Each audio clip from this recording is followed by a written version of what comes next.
All right, today we are going to practice finding the slope and the y-intercept from a table.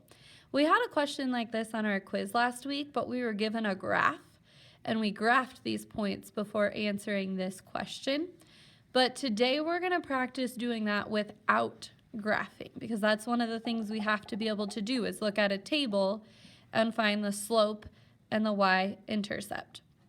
So we're going to start with slope, which remember we say m equals slope. And the slope of a line is the change in y values over the change in x values, which is nothing new to you guys because we've been doing it on a graph, right? We've been counting up and over. And when we do that, when we count up and over, we're counting the change in y over the change in x's. We're talking vertical over horizontal.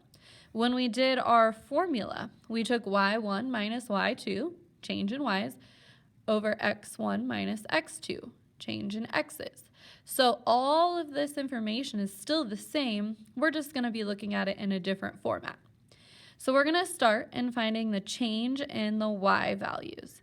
So my question is just looking at this side of the table, going from 3 to 5, then 5 to 7, then 7 to 9, then 9 to 11.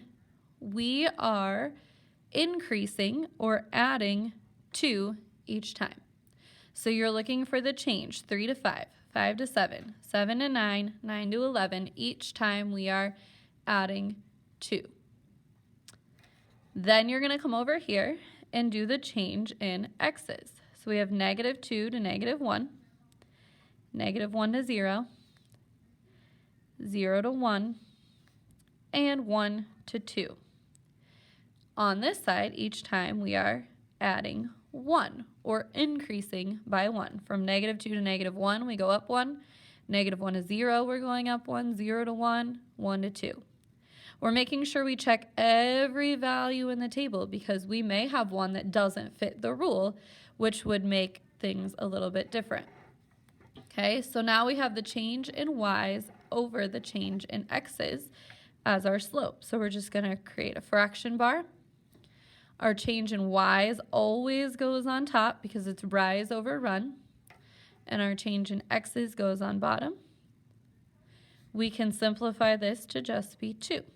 So the slope from this table is 2. Now let's talk about the y-intercept. The y-intercept is where our line passes through the y-axis. So we also know that that means that the 0 x value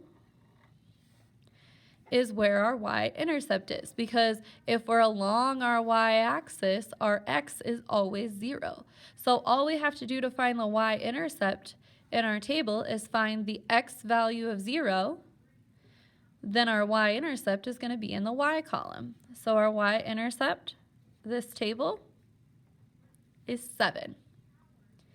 Now, it doesn't ask us to do this on this worksheet, but I'm going to go ahead and put this into an equation just in case I happen to see a question like that later on.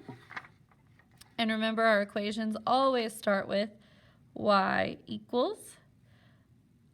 Our slope is 2, so we put that before our x, and our y-intercept is 7.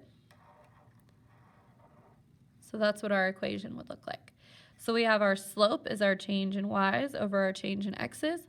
Our y-intercept is wherever we find our 0 in the x column. We're going to look in the y column to find our y-intercept. All right, let's do one more together. Okay, so our change in y's is going to go on top. So from 5 to 2, we're adding 3. From 2, we're not adding 3. From 5 to 2, we're subtracting 3. From 2 to -1, we're subtracting 3. From 4 to -7, we're subtracting 3, or we're decreasing by 3. So our change in y's is -3. let's look at our x column. -3 to -2. -2 to -1. -1 to 0. 0 to 1. So we're obviously increasing because we're going from further to the left on the number line to further to the right on the number line. Each time it looks like we're increasing by 1. So +1, +1. I'm checking all of them. Yep, every time we are increasing by 1. So a +1 goes on the bottom. -3 over 1 can be simplified as -3. So our slope of this line is -3. We got that by finding that each time here we were decreasing by 3. Here we were increasing by 1. Write it in as a fraction. All right, y-intercept. So we're going to find the x value, 0, and we're looking for the y value where our x value is 0. So our x value is 0, our y value is -4. So our y-intercept is -4. Again, just for extra practice, let's write this as an equation because I promise you that will come up at some point. Y equals our slope,